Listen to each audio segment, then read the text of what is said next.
University మంచి భవిష్యత్తు కోసం తెలుగు విద్యార్థులు ఇష్టపడే యూనివర్సిటీ. కాల్ 9059052378 9059052379. హాయ్ హలో నమస్తే, నేను మీ యాంకర్ శివ. వెల్కమ్ టు ఐడర్ మీడియా. ఈరోజు మన ముందున్న గెస్ట్ ప్రోమో చూస్తే ఈ పాటికి మీకు అర్థమైపోయి ఉంటుంది. ఆహాలో హోమ్ టౌన్ అనే సిరీస్ రాబోతుంది. April 4th ప్రీమియర్ అవబోతుంది. ఈరోజు మనతో మాట్లాడడానికి అండ్ హోమ్ టౌన్ గురించి కొన్ని విషయాలు షేర్ చేసుకోవడానికి మన రాజీవ్ కనకాల గారు ఈరోజు మనతో ఉన్నారు. ఆయనతో మాట్లాడి మనకి తెలియని విషయాలు తెలుసుకునే ప్రయత్నం చేద్దాం. అండ్ అదే కాకుండా ఆయన ఇంటర్వ్యూలు కూడా చాలా తక్కువ ఇస్తుంటారు. ఎందుకు ఆ తక్కువ ఇస్తుంటారు అండ్ ఏంటి అనే కొన్ని విషయాలు మనకు తెలుసుకునే ప్రయత్నం అయితే చేద్దాం. ఆయన ఎలా ఉన్నారు? హాయ్ శివ, బాగున్నాను శివ, బ్రహ్మాండంగా ఉన్నారు. ఇంటర్వ్యూలు తక్కువ ఇవ్వడానికి కారణం ఏంటంటే లాస్ట్ 1.5 year బ్యాక్ తీసుకున్న డిసిషన్. అంతకుముందు చాలా ఇచ్చాను. పర్సనల్ ఇంటర్వ్యూలు చాలా ఎక్కువ అయిపోయాయి, టూ మచ్ అయిపోయాయి అని చెప్పేసి తగ్గించేసాను. So now I'm only giving professional interviews.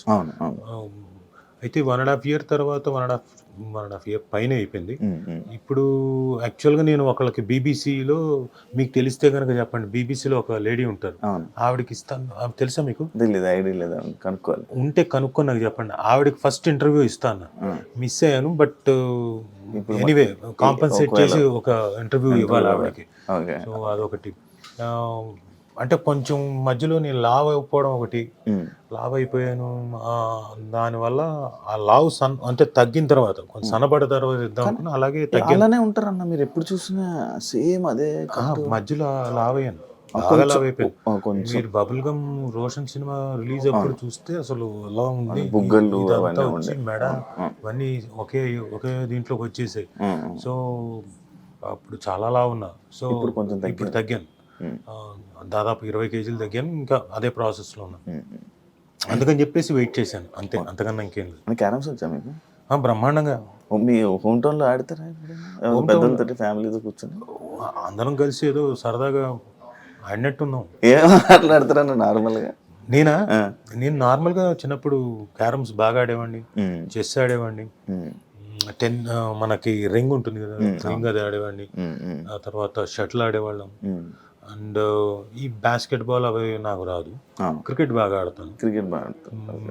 ఇవి మాత్రమే ఆడేవాడిని.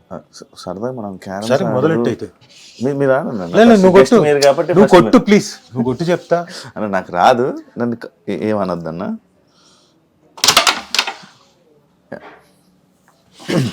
అన్న ఇప్పుడు హోమ్ టౌన్ చేశారు కదా, ఏమైనా మెమరీస్ గుర్తొచ్చాయా మీకు హోమ్ టౌన్ యూజ్ చేస్తున్నప్పుడు? అంటే హోమ్ టౌన్ చేసిన తర్వాత ఏమొచ్చిందంటే నాకు, అంటే నేను పుట్టి పెరిగింది ఇక్కడే. సో నా మెమరీస్ అంతా నా సంజీవ్ రెడ్డి నగరు, నా సాగర్ సొసైటీ, నా బంజారా హిల్స్, నా రోడ్ నెంబర్ 10 జూబిలీ హిల్స్, ఇటువైపే అన్ని ముడిపడి ఉంది నాదంతా. సరే మిగతాది చెన్నైలో నేను ఉన్న first LKG UKG first standard వరకు ఉన్నప్పుడు అంతగా గుర్తులేవు, కొద్దిగా లీలగా గుర్తున్నాయి మేము ఉన్న ఇల్లు అవన్నీ. అప్పుడప్పుడు చెన్నైకి ఏదైనా షూటింగ్కి వెళ్తే ఊరికే ఆ లైన్కి వెళ్ళి చూసి వస్తాం. ఇప్పుడు నేనేంటంటే సంజీవ్ రెడ్డి నగర్కి వెళ్ళి, B6F3కి మేమున్న మా పెద్దమ్మ వాళ్ళ ఇల్లు, మా పెద్దయ్య వాళ్ళ ఇల్లు, అక్కడికి వెళ్ళి, ఆ తర్వాత మా అత్త వాళ్ళ ఇల్లు అటువైపు ఉండేది, బల్కంపేట దాటిన తర్వాత అటు వెళ్ళి, ఇటువైపు సాగర్ సొసైటీ, బంజారా హిల్స్, అప్పుడు పెద్ద బిల్డింగ్ ఉండేది టవర్ హౌస్, అది ఇప్పుడు లేదు, నో మోర్, అది పెద్ద అయిపోయింది.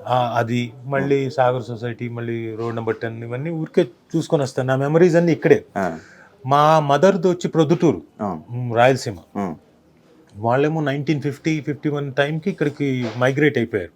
సో అక్కడ ఎవరు లేరు కాబట్టి అక్కడ ఏమీ లేదు, నో కనెక్షన్. మా నాన్నది యానాం. సో న్యాచురల్గా నాది యానామే కదా. తక్కువ కదన్నా? తక్కువ వెళ్ళడం. నేను బాటిల్ కూడా తక్కువ అంటారు రేట్. అబ్బా, నీకు ఇలాంటి విషయాలు తెలుసా అంటుంటారు. ఎప్పుడు వెళ్ళే తక్కువే, డెఫినెట్ గా తక్కువ. 30% ఏదో తక్కువ ఉంటుంది. న్యాచురల్ డీజిల్ కూడా తక్కువ ఉంటుంది. అది మాత్రమే అడుగుతావు తక్కువ అని, మిగతా డీజిల్ గురించి అంటే ట్యాక్స్ తక్కువ. సో అక్కడికి చాలా తక్కువ సార్లు వెళ్ళొచ్చాను. బట్ ఆఫ్ లైట్ మా ఫాదర్ పోయిన తర్వాత వెళ్ళి రావడం జరుగుతుంది అప్పుడప్పుడు. అందరూ వచ్చి వాళ్ళని వాళ్ళు పరిచయం చేసుకొని చెప్తున్నారు. సో న్యాచురల్ ఇప్పుడు నా కనెక్షన్స్ పెంచుకోవాలి, వాళ్ళందరూ అంత ఆప్యాయంగా వచ్చి పలకరిస్తున్నప్పుడు నేను కూడా అప్పుడప్పుడు సంవత్సరానికి ఒకసారి 2 సార్లు వెళ్ళి వాళ్ళందరితో ఓ 2-3 రోజులు 4 రోజులు గడిపి రావాలి, అందరితో కలిసి రావాలని. హోమ్ టౌన్ చేసిన తర్వాత ఇంకా ఎక్కువ బలంగా పెరిగిపోయింది. అంటే రూట్స్ మర్చిపోకూడదు, వెళ్ళి రావాలి, ఒక 3 రోజులు 4 రోజులు కలిసి రావాలి, అలా స్పెండ్ చేసి రావాలి. ఎస్ డెఫినెట్గా వాళ్ళందరినీ కలిసి రావాలి. గోదావరి గట్టు మీద కూర్చొని వచ్చినా చాలు, మిగతా వాళ్ళందరూ కలిసి వచ్చినా రాకపోయినా సరదాగా గోదావరి గట్టు మీద కూర్చున్నా కానీ ఆ టైం ఆ గాలి, ఆ పచ్చని గాలి అది కొంచెం స్పెండ్ చేసి రావాలి. మిస్ అయ్యారు అవన్నీ. డెఫినెట్గా అంతే. సో వెళ్ళి రావాలి. ఇది ఎందుకంటే నా పిల్లలకు కూడా రేపొద్దున కనెక్షన్ ఉండాలి ఆ ప్రాంతంతో. రేపొద్దున వాళ్ళు ఇక్కడ పుట్టి పెరిగారు. సో ఇప్పుడు ఇంకొక తరం వెళ్ళిపోయిందంటే తర్వాత ఏమవుతుంది, కనెక్షన్ పోతుంది. ఇప్పుడు మా అమ్మ వాళ్ళు ఎప్పుడైతే ప్రొద్దుటూరు నుంచి మైగ్రేట్ వచ్చేసారో అక్కడ ఎవరు లేరు, కనెక్షన్ లేకుండా పోయింది. సో అలా అవ్వకూడదు, ఉండాలి అక్కడ ఎంతో అని చెప్పేసి బలంగా ఉంది. నేను డెఫినెట్గా ఇప్పుడు నేను ఉన్నంత కాలంలోపు కనెక్షన్ బలం చేసుకొని రోషన్ వాళ్ళకు కూడా మనసుకు కూడా ఆ కనెక్షన్ బలం చేసి పరిచయం చేసి అంటే మీకు వీటి గురించి తెలుసా? ఇది రేట్ అంత, వైట్ రేట్ అది 5 పైసలు ఒకప్పుడు ఇది 10 పైసలు, ఇది పావలా. ఇప్పుడు నువ్వు కావాలంటే ఇది 50 పైసలు అనుకో, ఇది రూపాయి అనుకో, ఇది 5 రూపాయలు అనుకో. ఈ రేట్లు ఎందుకన్నా ఇది నల్లగా ఉందని తక్కువ తగ్గించారా? అలా అని కాదు, ఒక దానికి రేటు కావాలంటే ఇటు పెట్టుకో, ఇది 5 పైసలు అనుకో, 50 పైసలు అనుకో, నీ ఇష్టం. మనం అనుకునే దాన్ని బట్టి ఉంటుంది. అదే నార్మల్గా రాజీవ్ కనకాల గారు ఏదైనా సినిమా చేశారంటే ఆ సినిమాలో కానీ లేకపోతే మొత్తం క్యారెక్టర్ ఎండ్ చేసి చనిపోతుంటారు. ఈ సిరీస్ లోనే బతుకుంటారా అని కామెంట్లు మొత్తం ఈ సిరీస్ కింద వచ్చాయి. సరే అది మళ్ళీ సరే వాళ్ళకి జనాలకి ఒక చిన్న సర్ప్రైజ్ ఎలిమెంట్ ఇద్దాం. హోమ్ టౌన్ లో అయినా బతికుంటాడా లేదా సిరీస్ లో అని. సో చూడండి, చూస్తే సిరీస్ మొత్తం చూస్తే మీకు తెలుస్తుంది రాజీవ్ అన్నవాడు ఇందులో బతుకున్నాడా లేదా అని. So very interesting series. అంటే అంటే నేను నంబర్ ఆఫ్ క్యారెక్టర్స్ చేశాను, కథ నాకు ఇందులో బాగా నచ్చి నేను వెంటనే అంటే మామూలుగా ఎవరైనా ఏం చూస్తారు, ఆ కథ నచ్చి ఆ కథలో నా క్యారెక్టర్ నచ్చి చేయాలి. నాకు కాదు, నాకు కథ నచ్చింది, తర్వాత నా క్యారెక్టర్ మిగతా. ఎందుకంటే కుర్రాడు మెయిన్, ప్రజ్వల్ అనే కుర్రాడు, శ్రీకాంత్ పల్లె అనే క్యారెక్టర్, నా కొడుకు క్యారెక్టర్ మెయిన్, ఆయన కూతురు క్యారెక్టర్ మెయిన్, నేను ఝాన్సీ గారు సపోర్టివ్ క్యారెక్టర్స్. బట్ డైరెక్టర్ కూడా మాకు స్పేస్ ఇచ్చాడు కాబట్టి, అందులో ఇంప్రూవైజ్ చేసుకోవడానికి ఇంకొక ఎలిమెంట్స్ అవన్నీ ఇచ్చాడు కాబట్టి మాకు కూడా కొద్ది గొప్ప ఎస్ మేము కూడా చాలా we have done a good job అని ఫీల్ అవుతుంది. ట్రైలర్ చూస్తుంటే కూడా మీరు నడిపించింది కదా అంతలా అని అనిపించింది. లేదు, ఉంటాం డెఫినెట్ గా, ఆ క్యారెక్టర్ కూడా ఉంది, సబ్స్టెన్స్ ఉంది, బట్ మేము ఎంతైనా సపోర్టివే. బట్ అల్టిమేట్ గా మమ్మల్ని కూడా పర్ఫామ్ చేయడానికి అక్కడక్కడ మమ్మల్ని మేము ఇంప్రూవైజ్ చేసుకోవడానికి ఛాన్స్ ఇచ్చాడు కాబట్టి డైరెక్టర్, మేము కూడా ఒక రకంగా మెయిన్ అయ్యాం. మెయిన్ అలా 90s చూసారా సిరీస్? నన్ను క్షమించాలి. 90s లేకపోతే హోమ్ టౌన్ అంటే ఏమంటారు సిరీస్? డెఫినెట్గా 90s సేమ్ బ్యానర్ కదా, సేమ్ నవీన్ మేడారం గారే తీసింది. డెఫినెట్గా చాలా మంచి పేరు. ఒక ఊర్లో అంటే జనాల్ని ఒక్కసారిగా అలా ఈటీవీ వైపు తిప్పిందంటే 90s. ఓటీటీ వైపు మొత్తం, ఓటీటీ వైపు ఒక సబ్స్క్రిప్షన్ కానీ లేకపోతే మొత్తం పెరిగిపోయిందంటే అది 90s. సో అన్డౌటెడ్లీ అది చాలా డెఫినెట్గా చాలా బాగుంటుంది. అండ్ డెఫినెట్గా ఆహాకి మా తాలూకు ఇప్పుడు ఏదైతే హోమ్ టౌన్ ఉందో సేమ్ ఫ్లేవర్ తగిలింది కొంచెం. అంటే అది టోటల్ మీరు చూసారా? నేను ట్రైలర్ చూసాను. కాదు నేను అంటుంది 90s చూసాను మొత్తం. దాంట్లో ఏంటి మొత్తం ఎంటర్టైన్మెంట్, మళ్ళీ మన స్కూల్ జర్నీ ఎలా నడిచేది ఏంటి, అప్పుడు 90s మొత్తం మన లైఫ్ స్టైల్ మొత్తం అంతే కదా. అంతకు మించి ఎమోషనల్ పార్ట్ ఏమైనా ఉందా? ఎమోషనల్ టచ్ అంటే కొంచెం లైక్ పేరెంట్స్ లవ్ చేసుకోవడం, ఇలాగ పేరెంట్స్ అలాంటి అంతా వీళ్ళు బాధపడుతుంది. లైక్ పేరెంట్స్ ఎంత కష్టపడుతుంటారు కదా, పేరెంట్స్ ఎంత కష్టపడి వీళ్ళు ఫీజులు కడుతుంటే వాళ్ళు స్కూల్కి వెళ్ళి వాళ్ళు చేసే పనుల మీద ఒక చిన్న ఎమోషన్ టచ్. బాగా ఉందా? బాగా ఉంది, సినిమాకి తగ్గట్టు, సిరీస్ తగ్గట్టు ఉంది. ఇందులో మా దాంట్లో ఏంటంటే మేము ఒక మెట్టు ఉంటాము గ్యారంటీగా అనడానికి ఏంటంటే ఇందులో ఎంటర్టైన్మెంట్ చాలా బాగుంటుంది. అదే మీరు అంటున్నట్టు 90s ఫ్లేవర్ అనుకోండి, టచ్ అయింది అనుకోండి, వాట్ ఎవర్ ఇట్ ఈస్. దాంతో పాటుగా ఎమోషనల్ సీక్వెన్స్లు, సీన్స్ డెఫినెట్గా ఒక 10 to 20-30% ఎక్కువ ఉంటుంది 90s కన్నా. ఓకే. దొరికిన ఛాన్స్ అని అందరు యాక్టర్స్ చాలా బాగా చేశారు. Very good performances from each and every actor and actress.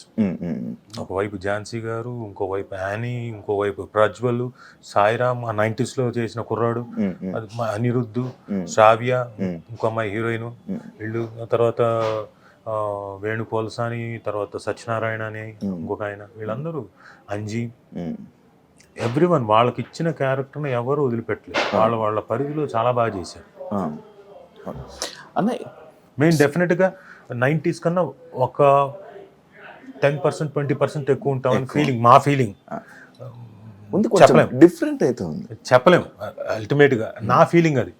ఉంటామా లేదా అనేది అల్టిమేట్గా జనాలు చూసి వాళ్ళు చెప్తారు. అడుగుతున్నారు అన్న జనాలు, ఏంటి చాలా రోజుల తర్వాత మళ్ళీ కొంచెం టైం పట్టినట్టు ఉంది ఓటీటీ ప్లాట్ఫామ్లోకి, సిరీస్లోకి రావడానికి. నేను రావడానికి అలా ఏం అడగలేదు నన్ను. బట్ డెఫినెట్గా ఇప్పుడు అడుగుతారేమో, బికాస్ హోమ్ టౌన్ చూసిన తర్వాత అడుగుతారన్న నమ్మకం అయితే నాకుంది.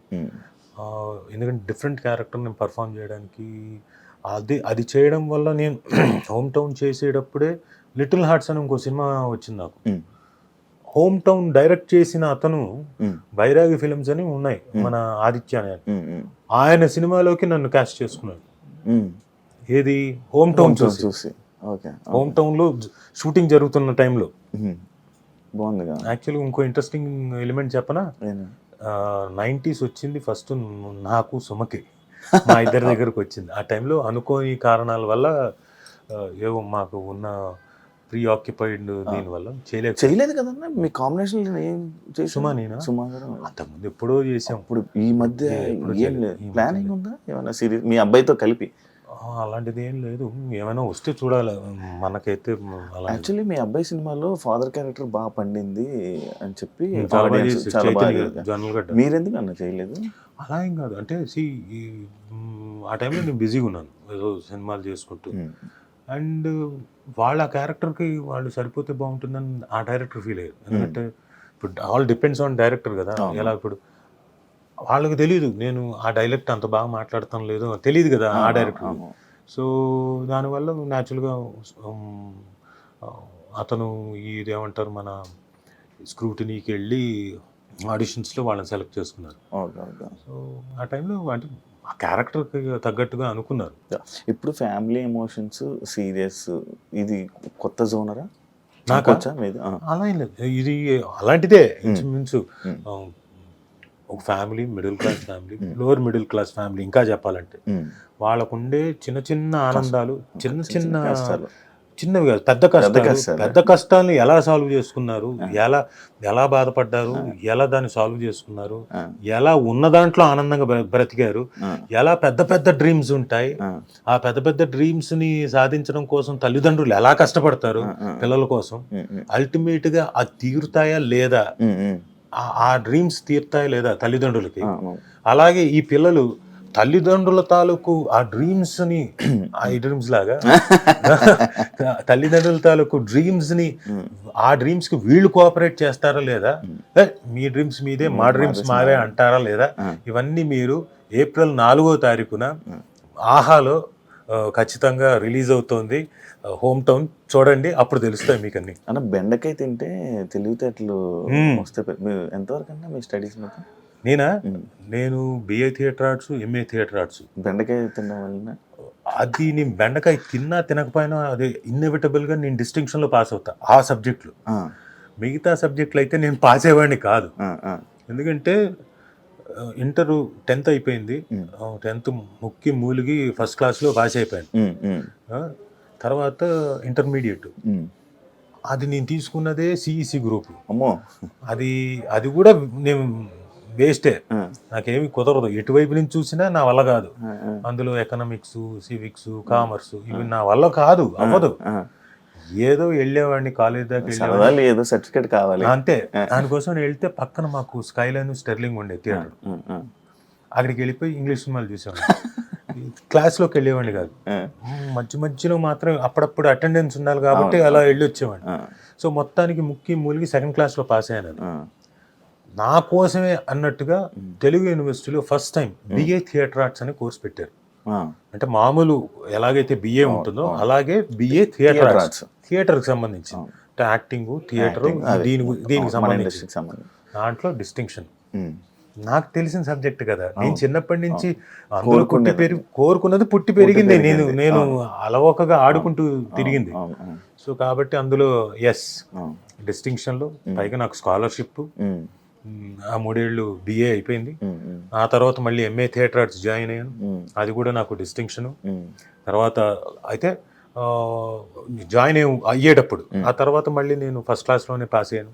డిస్టింక్షన్లో మంచి పర్సంటేజ్ వచ్చింది. నాకన్నా ఒక 2 ఉన్నారు, సతీష్ను రామ్మోహన్ హొలిగొండి అని. వాళ్ళిద్దరూ నాకన్నా మంచి థియరీలో అవన్నీ బాగా రాసేవాళ్ళు. వాళ్ళకి ఎక్కువ మార్కులు వచ్చాయి. సో ఈ రెండిట్లో నా సబ్జెక్ట్ బెండకాయ నమ్ముతారా అన్నది తెలియదు. చిన్నప్పుడు అనేవాళ్ళు అంటే మీ పిల్లలకి పెట్టారా? ఓ బోల్డంతా. మా అమ్మాయి అయితే బెండకాయ లేకపోతే తిందో. అది ఒక పెద్ద ఏంటంటే నేను ప్రతిరోజు రోజు విడిచి రోజైనా కానీ దొండకాయ బెండకాయ, దొండకాయ బెండకాయ, బెండకాయ ఫ్రై, దొండకాయ ఫ్రై, దొండకాయ ఫ్రై, బెండకాయ ఫ్రై. నేను రోజు అరే మిగతా ఏం లేవా, ఉన్నాయి కదా, నేను అది మార్చు ఇది మార్చను లేదు, మనసుకి ఇది ఇష్టం కాబట్టి ఇది సరే. కానీ నాన్ వెజ్ తింటారా? ఎందుకు తింటాం. అదే ఎక్కువ బెండకాయ దొండకాయ కనబడింది, చికెన్ అట్లే కనబడలేదు. అంటే తను తిందు, పాప తిందు. దానికి ఎప్పుడు ఒకసారి 3 ఉంటే ఏదైనా ఉంటే తింటుంది, మాక్సిమం తిందు. అన్న ఈ సిరీస్ ఓకే చేయడానికి రీజన్ ఏమైనా బలమైన కారణం? చెప్తున్నాగా కథ ఫస్ట్ కథ నచ్చి దాంట్లోకి ఓకే. నాకు కూడా ఒక డెఫినెట్గా మళ్ళీ అంటే మధ్యలో నీ లావ్ అయిపోయింది చెప్పాను. ఒక 4 నెలలు మా నాన్న చెప్పిన మాటలు గుర్తొచ్చి తిండి తినకపోతే ఎట్లారా, రుచులు తెలియకపోతే ఎలా తినాలి రుచులు అంటే సర్లే జీవితంలో కష్టపడ్డాం, దెబ్బలు తిన్నాం, చాలా చేసాం, ఇంకా తిన్నాం అని చెప్పేసి నాకు ఇష్టమైనవన్నీ పప్పుల దగ్గర నుంచి, కూరల దగ్గర నుంచి, నాన్ వెజ్ క్రీమాల దగ్గర నుంచి, రసాల దగ్గర నుంచి, చారుల దగ్గర నుంచి నా ఇష్టం ఏవైతే ఉన్నాయో అన్నీ చేయించుకునేవాడిని. 1, 2, 3 వాయిలు పీకేవాడిని. ఆ తర్వాత అది అంటే ఫుల్గా తినేవాడిని. మంచి ఫుడ్ అన్న, నేను బాగా ఫుడ్. అంటే అది కూడా తర్వాత అంటే మా నాన్న పోయిన దగ్గర నుంచి బాగా పెరిగింది. ఎందుకంటే ఆయన విపరీతమైన ఇష్టం. ఆయన పోకముందు కూడా 4 రోజుల ముందు కూడా నాకు కీమా కావాలి, బాగా బాగా వేయించి ఉండాలి, సరే. నాకు మిరియాల రసం కావాలి, ఓకే. నాకు ఐస్ క్రీమ్ కావాలి, అది ఇవ్వనని నేను. నాకు కావాలి, నాకు కావాల్సింది నువ్వు ఇవ్వనంటావేంటని. నాన్న తినకూడదు, షుగర్ ఉంది నీకు, ఏం పర్లేదు, నాకు కొంచెమే తింటాను. సరే అని వీళ్ళకి పని వాళ్ళకి చెప్పి కొంచెం ఇవ్వండి అని చెప్పి ఆయన ఫుడ్. ఆయన పోయిన తర్వాత ఏమనిపించిందంటే అప్పుడు చెప్పేవాడు, ఒరే అంతా కష్టపడి చేసేది చివరాఖరికి వచ్చి రుచికరమైన ఫుడ్ తినడానికి, అది ఎంజాయ్ చేయడానికి నీ లైఫ్ నువ్వు పరిగెడుతున్నావు. ఆల్రెడీ పొద్దుటి నుంచి సాయంత్రం వరకు నువ్వు పరిగెడతావు. రాత్రి వరకు నీ ప్రొఫెషన్లో పొద్దున వెళ్తే రాత్రి అవుతుందో మరుసటి రోజు అవుతుందో తెలియదు. పరిగెడుతున్నావు, కష్టపడుతున్నావు, వెరీ గుడ్. చెయ్యి, కష్టపడాలి. మనిషి అన్న ప్రతి వాడు కష్టపడాల్సిందే. ఎవడి ప్రొఫెషన్లో వాడు కష్టపడాల్సిందే. ఈ రోజు కష్టపడ్డాం కదా అని చెప్పేసి రేపు కష్టపడకుండా ఉండలేము. పొద్దున మళ్ళీ తెల్లారిందా మళ్ళీ కష్టపడమే, వెళ్ళాలి, మళ్ళీ వెళ్ళి నీ పని నువ్వు చూసుకోవాలి. అయితే ఈ మధ్యలో మాత్రం నువ్వు తింటావు చూడు, అది కొంచెం ఎంజాయ్ చేసి తినడం నేర్చుకోరా. అవి మన రుచులురా. దాన్ని మనం ఎంజాయ్ చేయకపోతే ఇంకెందుకురా, చిన్నవేరా మనం ఎంజాయ్ చేసేది. ఫుడ్ ఇలాంటివే ఓ పెద్ద పెద్దవి కాదు. సో ముందు ఆ చిన్న ఎంజాయ్మెంట్స్ తెలుసుకో. ఫుడ్ చాలా ఇది షడ్రుచులు. నువ్వు ఎంజాయ్మెంట్ అది రుచులు తెలిస్తే కదా నువ్వు యాక్టింగ్ కూడా బాగా చేయగలుగుతావు, నవరసాలను కూడా బాగా పలికించగలుగుతావు. అంటే అవును కరెక్టే కదా, ఇంతకాలం పరిగెత్తాను, కడుపు మార్చుకున్నాను, ఏవో తినాల్సింది కూడా గబగబ మింగి వెళ్ళిపోయాను. కూర్చొని నమిలి మింగితే ఆ ఎంజాయ్మెంట్ వేరు కదా అనుకొని ఆయన పోయిన తర్వాత ఐ స్టార్టెడ్. బిజీ లైఫ్లో ఇంకంతే కదా, ఎప్పుడు తినేసి ఎప్పుడు వెళ్ళిపోదాం ఇట్లా తీసుకొని 5 నిమిషాల్లో అయిపోయేది నా భోజనం. అది మార్చుకున్న స్టైల్. 20 ఫాస్ట్గా తినేయాలంటుంటారు కదా అన్న తిండి దగ్గర. 22 సార్లు 32 సార్లు నమలాలంటారు ఒక ముద్ద ఎవరైనా కానీ. నాకు వాళ్ళు పెద్దలు చెప్పింది కాళ్ళు తడి ఆరే లోపల ఫస్ట్ అబ్బాయిలు ఫాస్ట్ తినేయాలి. పొరపాటును కూడా కాదు. మనం అంటే యంగ్స్టర్స్ ఉంటే లోపల మంచి జీర్ణశక్తి ఉంటుంది కాబట్టి పర్లేదు, వాళ్ళు తిన్నా ఓకే, చెల్తా ఫాస్ట్గా తిన్నా ఓకే. బట్ యూజువల్గా ఏం చెప్తారంటే నెమ్మదిగా నమిలి తినాలి. నమిలి మింగితే లోపలికి వెళ్ళిన తర్వాత జీర్ణశక్తి బాగా ఉండి బాగా డైజెస్ట్ అయ్యి ఒంటికి పట్టాల్సింది పడుతుంది, అవసరం లేని ఎక్స్క్రీట్ అయిపోతుంది. So any time you should have your time. ఎందుకు గంట సేపు బ్రేక్ ఇస్తారు? గంట బ్రేక్ అనేది దేనికి? 10 నిమిషాలు అనొచ్చుగా.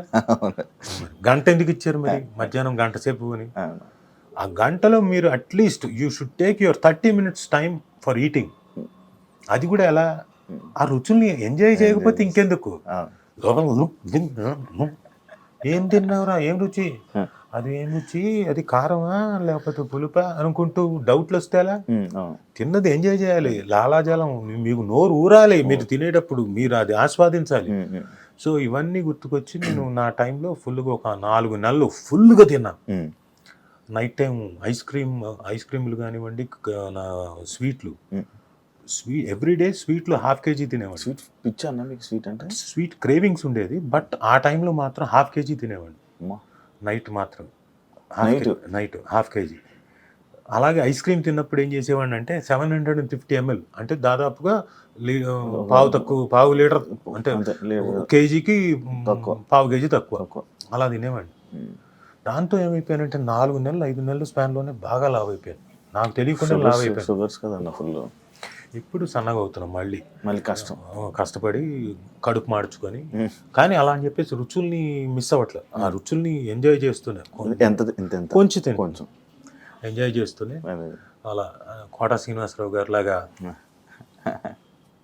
కోడి ఎక్కడ పెట్టుకొని అట్లా కొంచెం దాన్ని ఆ రుచిని మళ్ళీ ఆస్వాదిస్తూ తింటున్నా.